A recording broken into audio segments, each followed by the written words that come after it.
Hello, welcome back to my channel. I am here doing a story time while Vivian plays a game in the background, and we are now part 9. We last left off where we had to flee our house in the middle of the night because my husband had attacked me, and so now we were at my sister's. The next morning we woke up and, we're trying to keep things as normal as we can for my kids. My sister and I are drinking coffee. We're, making the kids breakfast, and we're just kind of trying to keep things as normal as we possibly can. And my son comes out of my nephew's bedroom where they had been hanging out and says to me, "Mom, I need to talk to you." And I'm like, "Okay, what's going on?" He says, "Dad texted me and told me that he is addicted to meth and that you're too busy dealing with other people's mental health issues to even notice that he has a mental health issue." And I was like, "I'm sorry, what? Your dad said he's what?" And my son said, "My dad said he's addicted to meth." And my sister and I just looked at each other. And I went, "Meth? Are you serious right now?" And my son was like, "Yeah, that's what he said." And I was like, "Okay. Thank you for letting me know, honey." And I just kind of look at my sister, and she looks at me, and we're like, "Oh my God, what do we do? Meth?" I know nothing about meth. Now I know way too much about meth. But at that point, I knew nothing about meth. So I was baffled. And we actually had a baby shower that we had to go to, my sister and I, with the kids that same day. So we're like, you know what? We're going to go to this baby shower. We'll deal with the rest of this later. So we hopped in our cars and we drove out to this baby shower. And of course, the family was all abuzz because some of them had seen my husband's post about how I'd left him for another man, and I'm trying to explain to them what's actually going on.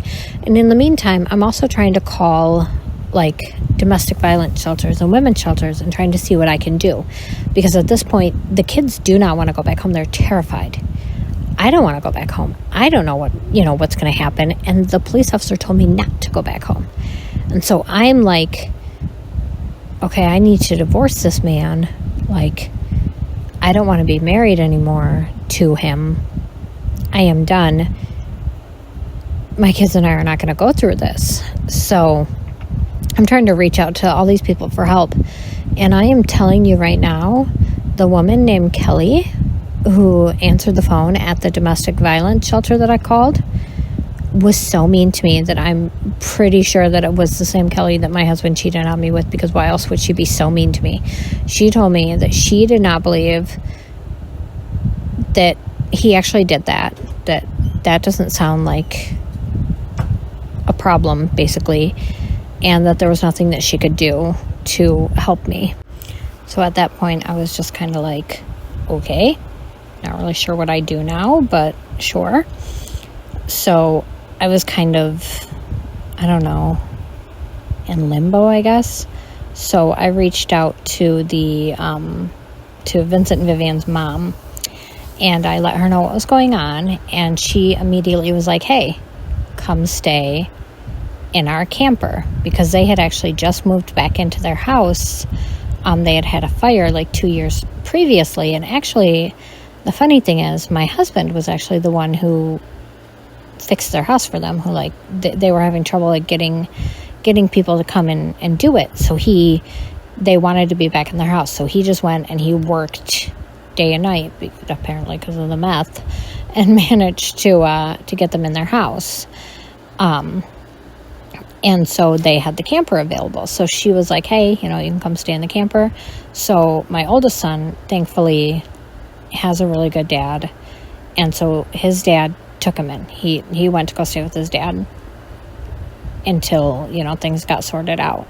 So he went and stayed with his dad, and the younger two and I went to go stay at Vincent and Vivian's in their camper.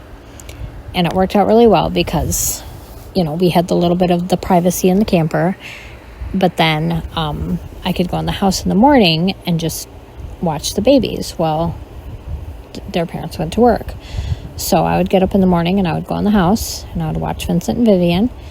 And, we just kind of hang out in the house. And then when the family got home, we would say bye to Vincent and Vivian.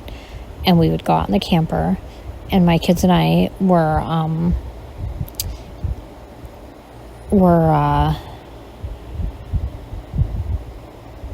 distracting ourselves by watching Umbrella Academy. So that's what we would do every evening. And in the meantime, I reached out to my husband and I told him that I was going to need him to go to rehab. Now, at the time when I said that to him, my plan was to get him into a rehab center and then file for divorce. I will be completely honest with you. I was not having it. Meth is not something I was going to mess around with. I was done. So I tell him he needs to get in this rehab center. And I also tell him I cannot call for him. They will not accept a phone call from me. You have to call for yourself. So he tells me, fine, I'll call. And I said, we're not coming home until you're there, until you're in rehab. And he says, well, you can come home. I'm going to go up north for a week or two, and then I'll get into rehab right after. And I'm like, okay, but you have to be gone. So we were staying at Vincent and Vivian's place for about a week. And then finally he calls, he says he took off, he left, he went up north. And that when he gets up north, he's going to talk to his dad and he's going to get into a rehab center. So I'm like, okay, that's fine. So we go home and we're kind of on edge because we're not really sure. Like, we have our locations shut off. So we can't even track his location to see if he's actually gone. So it was a little nerve-wracking, but he was up north, it turned out. And meanwhile, he is up there for a few days when he finally calls and he says he got into a place and they're going to let him come on August 27th. Because of course they are. That's his birthday. And I'm like, August 27th, huh? Good day to choose. So I tell him he can't come home until the night before rehab. I'll drive him to rehab. So he comes home the night before rehab. And I agree, he's acting very, contrite and, I'm just going to do what I need to do and blah, blah, blah, blah, blah. And so we go, we drive, we drop him off at the rehab place. It's 45 minutes away. And the whole drive there, it's surreal. All I can think is I cannot believe that I'm on my way to go drop my husband off at rehab. So we get there and he's already kind of mad and irritated that he has to go through this whole process. You can tell he's over it already.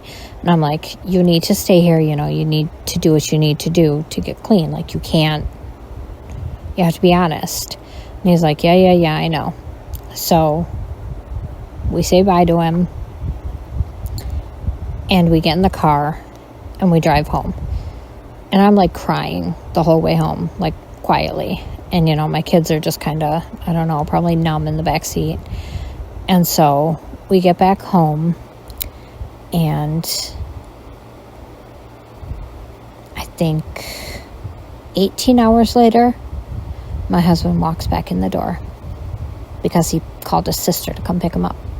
And he tells me that the rehab center told him he doesn't have a problem. He's clean. He doesn't even use drugs. And I said, well, that's weird because you're the one who told me that you have a meth problem. The rehab center didn't tell me that. So they're going to tell you you're clean now? Well, of course, now that I look back on it, that's why he went up north, so he could detox. So when he got to the rehab center, they would tell him he was clean. Because he assumed, probably rightly, that I was going to be filing for divorce as soon as I got him into rehab. So anyway, I'll tell you guys what happened next in the next video. So thank you so much for watching. Please subscribe to my channel if you have not already. And I'll see you guys in the next one. Bye.